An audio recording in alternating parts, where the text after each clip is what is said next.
Alors, Roberto Lissassi, Dieu le veut, il est arrivé un moment où on a failli vous enlever, on vous accusait même d'être, je ne sais pas, faisant partie des bandes, comment on appelle ça, criminelles de Brazzaville. C'était quoi concrètement? Oui, mais, oui, monsieur Christian Perret, mais qui était derrière, qui était derrière ça? C'est le procureur de la République et son neveu Joël Itoa Metengue qui m'ont tendu un guet-apens. Ils ont prétendu que je suis parti fumer du chanvre. C'était pour s'en débarrasser de moi parce que je deviens un élément gênant pour ce procureur de la République qui ne veulent pas que les gens puissent dire ou dénoncer l'impunité qui est en train de régner au sein de notre justice. Comment un procureur de la République peut installer un climat de terreur au sein du parquet et il est C'était quoi maintenu les en faits, fonction pardon, jusqu'au vendredi. les faits, comment ça s'est déroulé? Parce que là, c'est quand même une affirmation qui nécessite quelques explications. Vous affirmez que c'est André Okongakala qui a organisé, évidemment, qui aurait commandité cet enlèvement. C'était quoi? Comment ça s'est passé? Oui, lui et son neveu Joël Itoa Mbetenge, ils m'ont piégé. J'ai quitté Saphir à travers des amis qui m'ont appelé de se rendre à ce milieu-là. Quand je suis arrivé, après, il y avait déjà la police qui avait cerné les lieux qui nous ont pris pour étonner que je suis parti fumer du shot. Et le nom de Joël a été cité et il y a eu la confirmation. Ce Joël Mbetenge-là. La confirmation au tribunal? Oui, des gens que eux, ils ont dit de me faire ce guet-apens. Ils ont dit qu'ils nous ont donné même le chanvre et la cocaïne pour dire que c'est pour lui, mais c'est pas la cocaïne. C'était de la pengamalate que les femmes utilisent pour leur bain intime, mais le parquet voulait à tout pour que moi je sois condamné. C'est parce que ce procès-là n'était pas peut-être filmé. Joe Washington était dans la salle et tout le monde. C'était un procès vraiment, je vous dis, très ridicule. En fait, ils avaient organisé cela pour, en fait, se débarrasser de vous, c'est ça? Très bien. Parce que je deviens un élément gênant, je passe dans les réseaux sociaux, je ne lâche pas, je continue à crier au fond. Mais Monsieur Christian Pérez, ce n'est pas un bois qui est parti, c'est une vue qui est partie. On ne peut pas quand même abandonner quelqu'un ainsi, alors que nous sommes humains quand même. Il doit y avoir aussi la partie, je sais pas, je sais pas, je sais pas. Le Congo a ratifié la Charte des Nations Unies. Le Congo est un État de droit. Mais Mhm. l'État de droit ne doit pas être qu'un slogan. L'État de droit doit être appliqué à tout le monde. Parce que notre Constitution dit que tous les Congolais sont égaux devant la loi. Pourquoi moi je continue de subir cette injustice? Pourquoi? Je suis dans mes droits. Je ne réclame que justice, que le procureur de la République prenne garde et prendre place puisse avoir un cœur qu'il est père. Il a aussi des enfants. Je suis intellectuel, je suis diplômé. Regardez mon état de santé qui est en train de se dégrader à longueur de journée, sans prise en charge. Aucune autorité. Donc, dans ce pays, toutes les autorités du Premier ministre au dernier ministre sont tous déshumanisés. J'ai lancé plusieurs appels au président de la République. Rien n'est fait en sa qualité de magistrat suprême. Donc, le procureur de la République, parce qu'il a des relations particulières avec le ministre conseiller, il est au-dessus de toutes les institutions, qui puisse être aussi humain. On peut que si nous retournons vers vous, les hommes de médias, parce que c'est pour faire passer le message. S'ils veulent protéger le capitaine, il n'y a pas de problème, mais prenez au moins en charge la victime.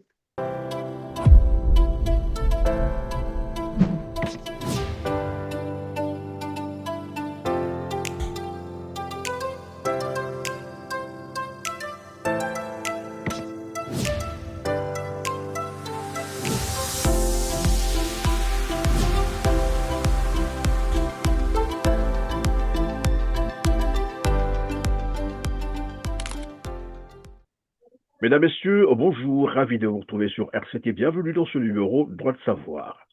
Vous le savez, le trafic d'influence est un crime qui consiste à utiliser son influence, qu'elle soit réelle ou supposée, sur une autorité publique pour obtenir une décision ou un avantage.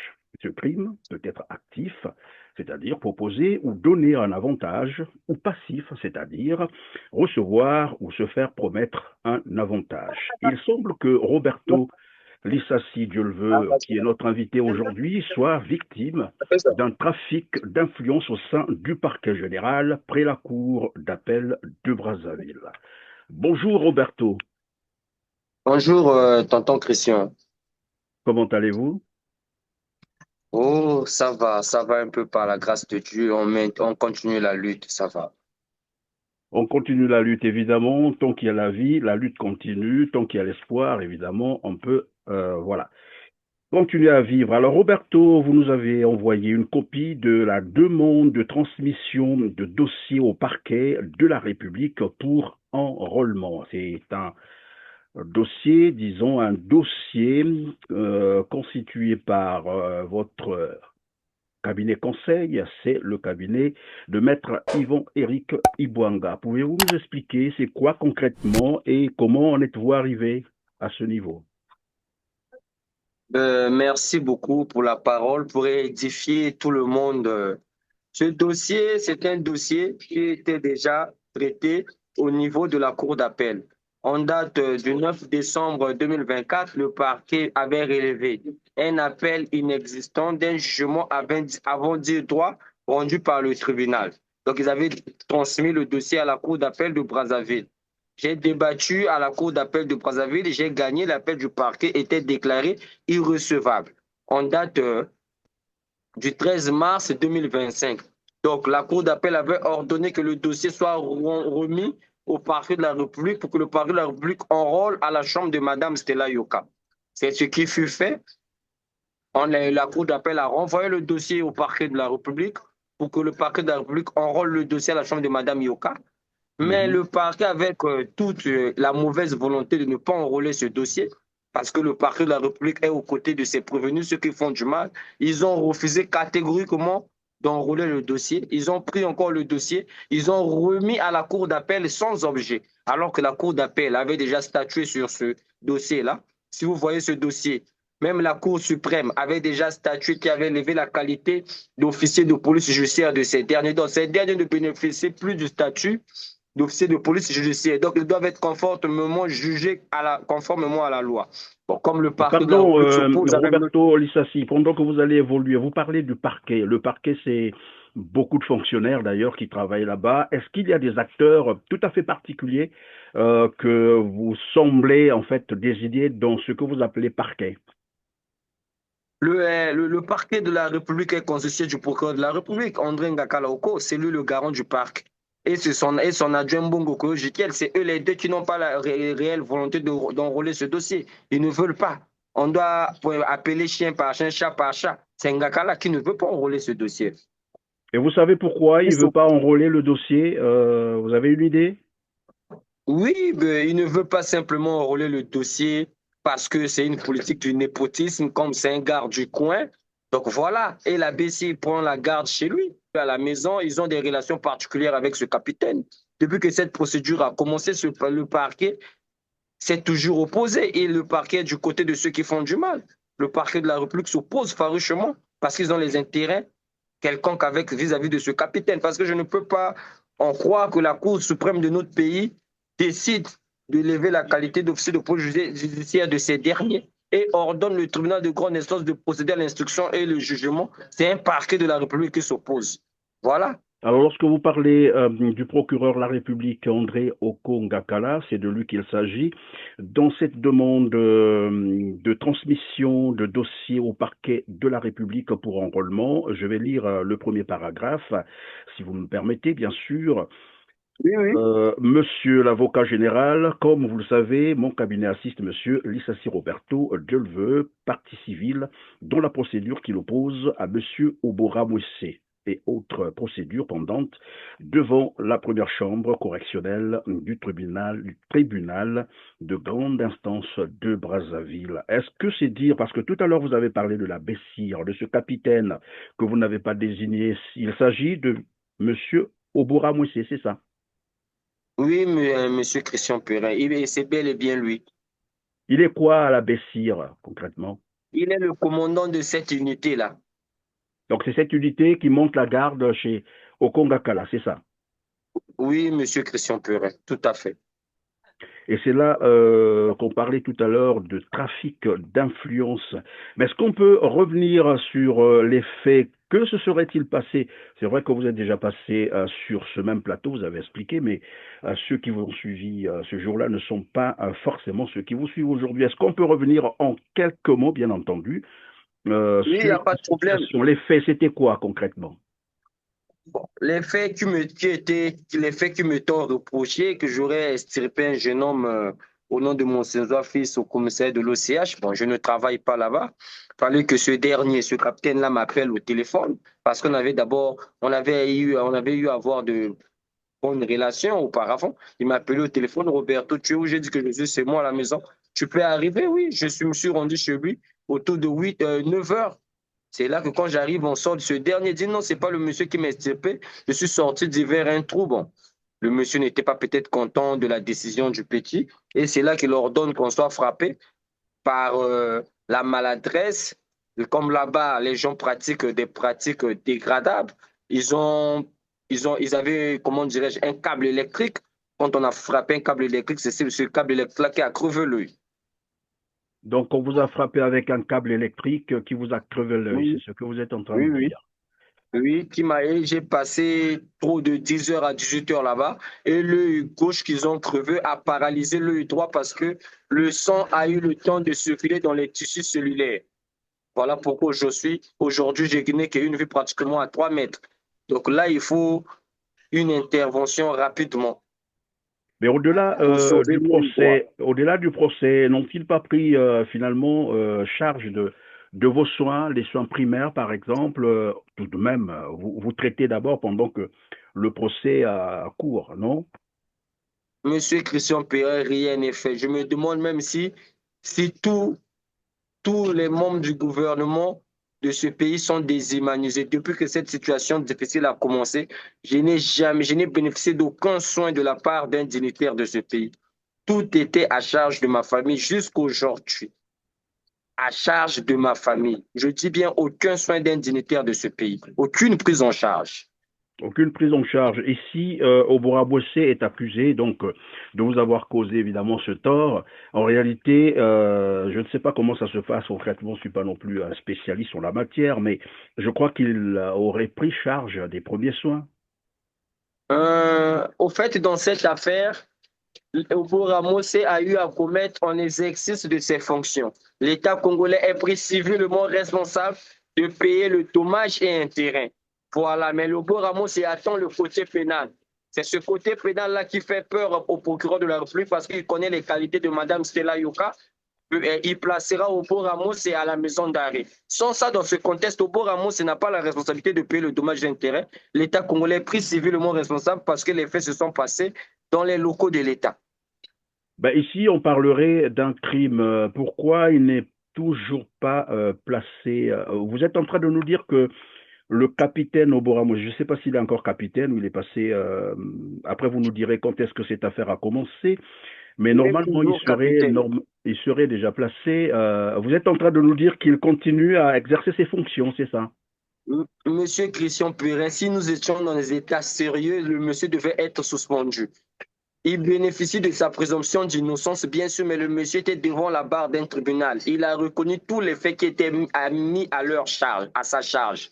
Le problème qui se pose, il bénéficie du soutien du parquet de la République et du procureur de la République lui-même, qui s'oppose farouchement, qui s'oppose même aux autorités judiciaires de la Cour suprême. Voilà.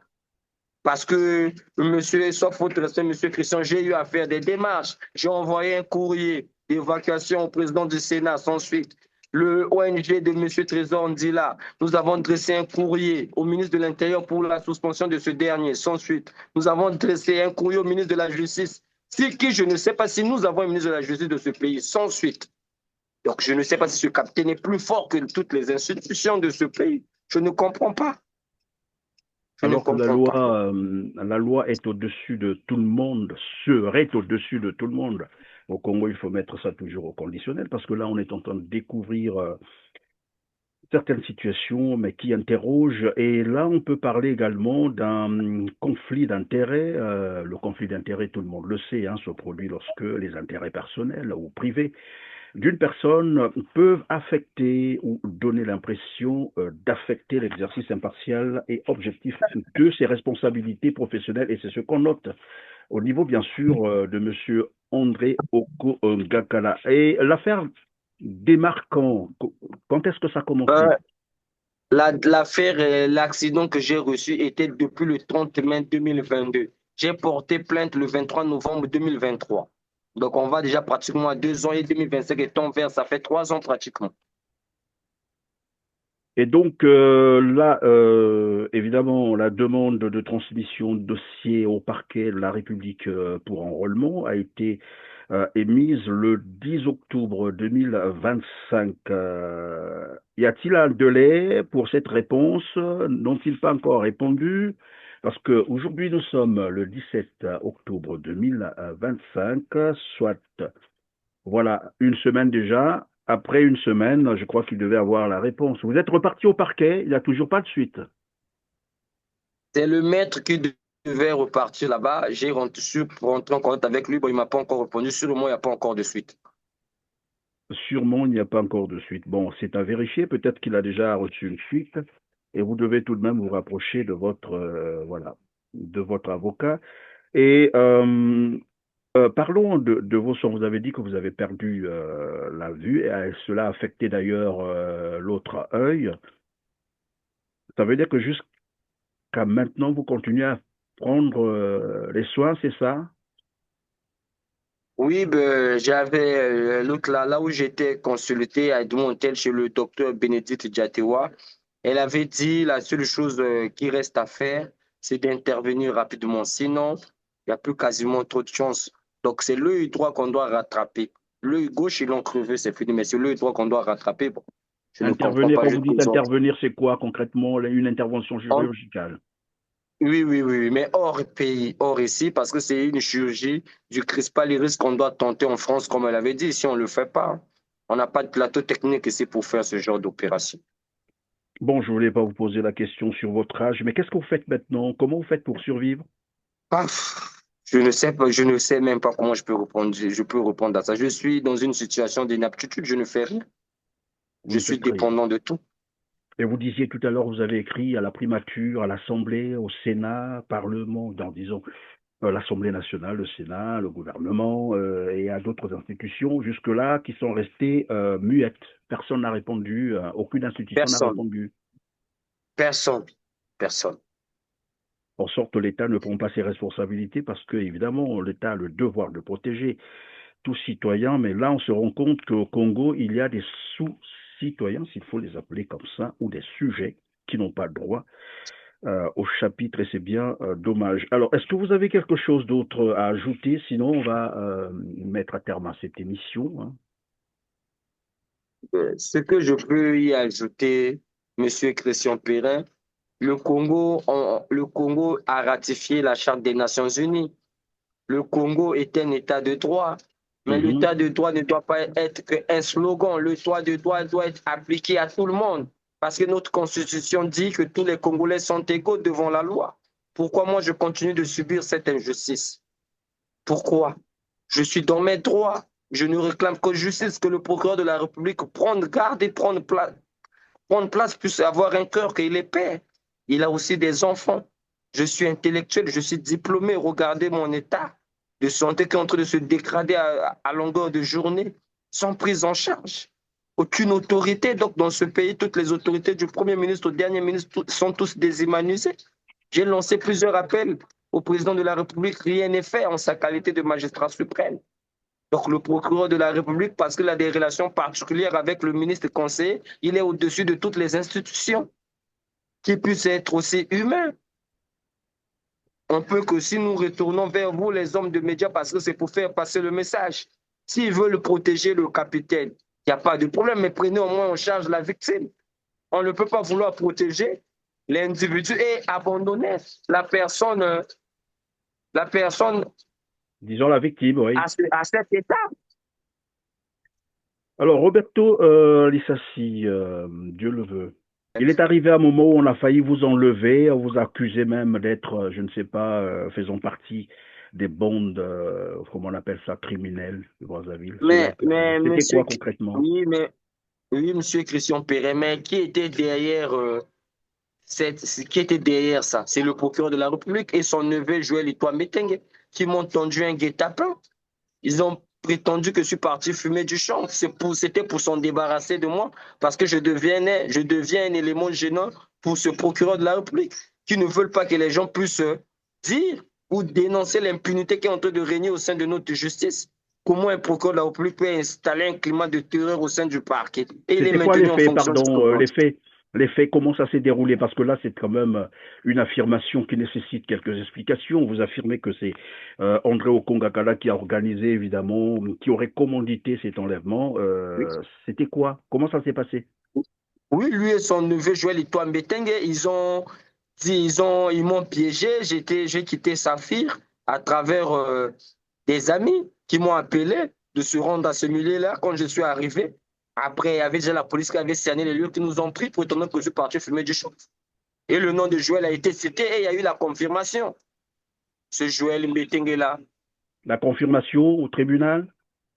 Oui, des gens que eux, ils ont dit de me faire ce guet-apens. Ils ont dit qu'ils nous ont donné même le chanvre et la cocaïne pour dire que c'est pour lui, mais ce n'est pas la cocaïne. C'était de la pengamalate que les femmes utilisent pour leur bain intime, mais le parquet voulait à tout pour que moi je sois condamné. C'est parce que ce procès-là n'était pas peut-être filmé. Joe Washington était dans la salle et tout le monde. C'était un procès vraiment, je vous dis, très ridicule. En fait, ils avaient organisé cela pour, en fait, se débarrasser de vous, c'est ça? Très bien. Parce que je deviens un élément gênant, je passe dans les réseaux sociaux, je ne lâche pas, je continue à crier au fond. Mais Monsieur Christian Pérez, ce n'est pas un bras qui est parti, c'est une vue qui est partie. On ne peut pas quand même abandonner quelqu'un ainsi, alors que nous sommes humains quand même. Il doit y avoir aussi la partie. Je ne sais pas, je ne sais pas, je ne sais pas, je ne sais pas. C'est difficile, c'est difficile. Merci Roberto Lissassi, Dieu le veut, d'avoir été avec nous sur R7. Je vais simplement rappeler qu'on n'est jamais assez fort pour être toujours le plus fort. C'est une phrase attribuée bien sûr à Jean-Jacques Rousseau dans son livre Le contrat social. C'est juste un rappel. Merci, merci mesdames, messieurs, de nous avoir suivis. Aujourd'hui, cliquez sur le petit pouce en l'air juste en bas de la vidéo et partagez massivement pour nous aider à atteindre un plus grand nombre de téléspectateurs et dites-nous en commentaire ce que vous pensez de cette émission, mais aussi de, voilà, du comportement de la justice congolaise. Sur ce, on se dit au revoir et à très bientôt. Merci Roberto et à très bientôt. Merci, je vous remercie, Monsieur Christian Pérez. Merci, c'est à moi de vous remercier. Je vous en prie.